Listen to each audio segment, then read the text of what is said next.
And how about a round of applause for Mr. Easton Corbin?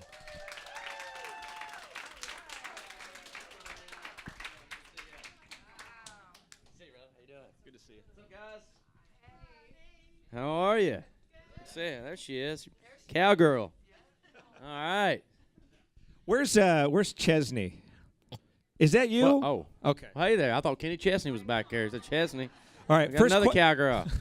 Cowboy right there, too. First question. Now, this was out of all the questions. All these people wrote down questions. The one from Chesney was my favorite, so I'm going to lead with that one. Okay. And it's actually two questions. Easton, you're making me nervous. What is your favorite song of all time? My favorite song of all time. Oh my gosh, that's tough, man. All time. All time. You're going to a desert island. You can only take one song with you. Which one are you taking? Yeah. Man, that's tough, Chesney. Had gum. All right. Let's get serious here. Well, Merle Haggard's one of my heroes, so I'd have to say Silver Wings. Do you know that one, Chesney? Almost.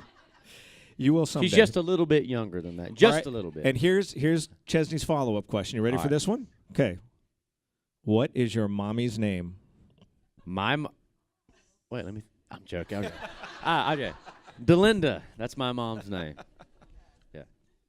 Well, it's great to have you here. You're on tour with Carrie Underwood. You guys are going to be in Oakland tomorrow, Stockton on Tuesday. And just tell us a little bit about that experience. You've been on tour with a lot of big names. She's one of the biggest. How's it been? Man, it's been great. Like you said, we've been on tour with a lot of big acts, but, Carrie's been great.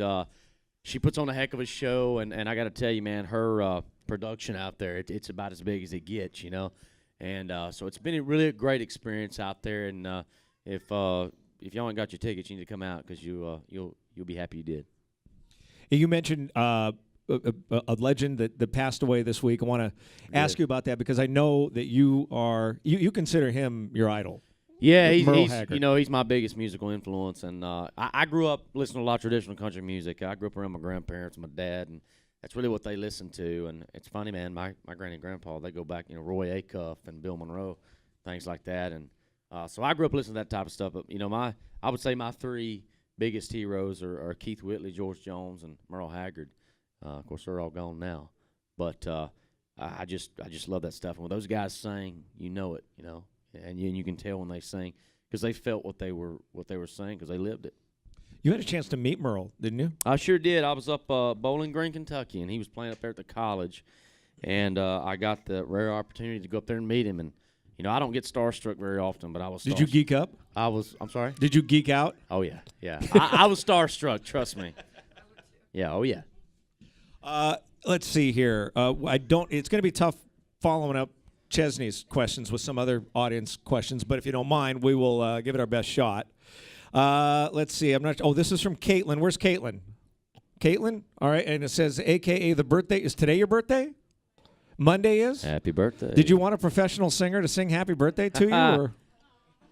Should we do that? It's my birthday Tuesday, too. Tuesday's your birthday? Yeah. Well, then sing happy birthday to her and you. Okay. Let's do this, right? Ready, go. Happy birthday to you. Happy birthday to you. Happy birthday, dear. What's your name again? Caitlin. And to me. Happy birthday to you. Nice.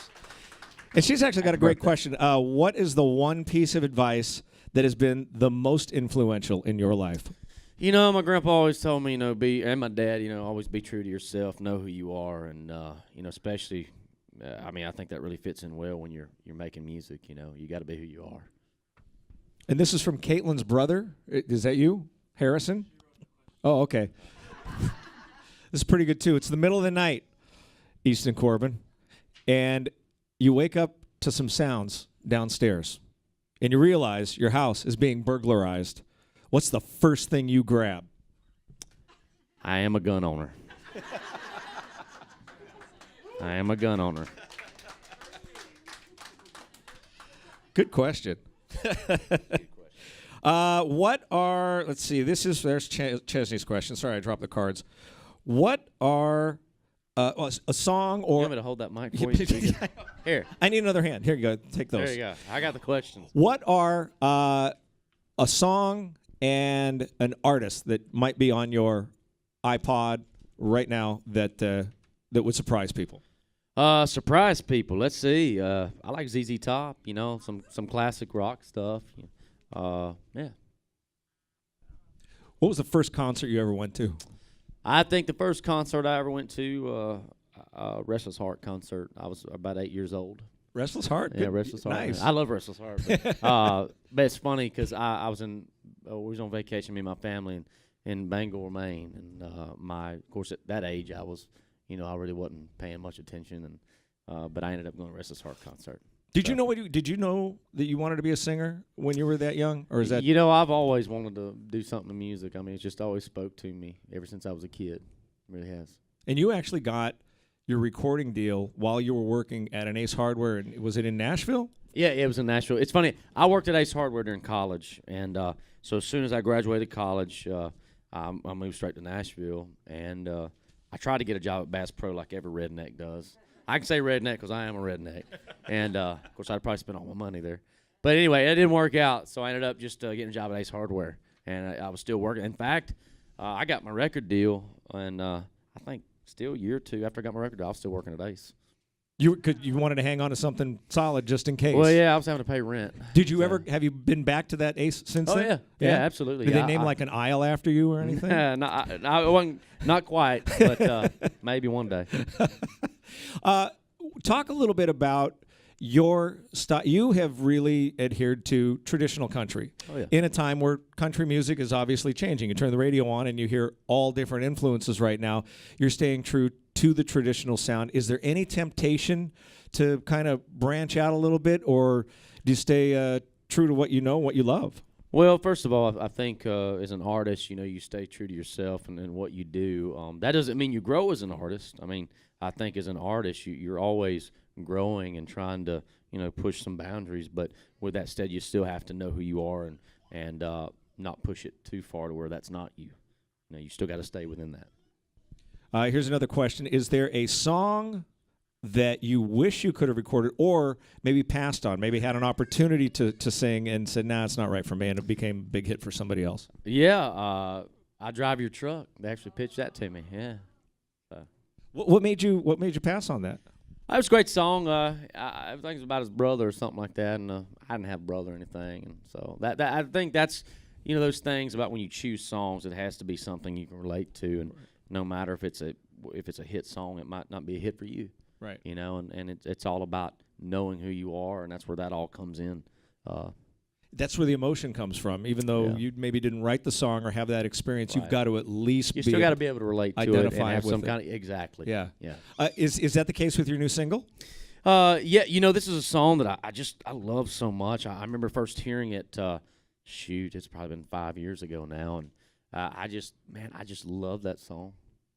Sometimes you just love a song, and that's one that I had a connection with. So 5 years has gone by. You heard it and just I bet you 4 or 5 years ago. Now, I have heard you're a guy that you'll get a song maybe pitched to you, you'll hear a song, and you will actually kind of let it simmer for a while. Yeah. To see whether or not live with it for a little bit. What's the process there? There's sometimes you hear a song, you're like, man, that's it, and then you might listen to it a couple more times, and be like, well, maybe not so much. And sometimes you might hear a song, and be like, yeah, it's okay. And your A&R guy that pitches songs, well, man, give it a few more listens, see what you think. And sometimes you take it, you go live with it for a little bit, and you start listening to them like, all right, I'm starting to catch on to this thing. It's starting to, what's it grow on you? I guess you'd say. So was that the case with this song then, or just? Oh, with Are You With Me? No, that's a song I first heard, man. And as soon as I heard it, I was like, I love this song. I gotta cut it. Let's hear it. Do we have it?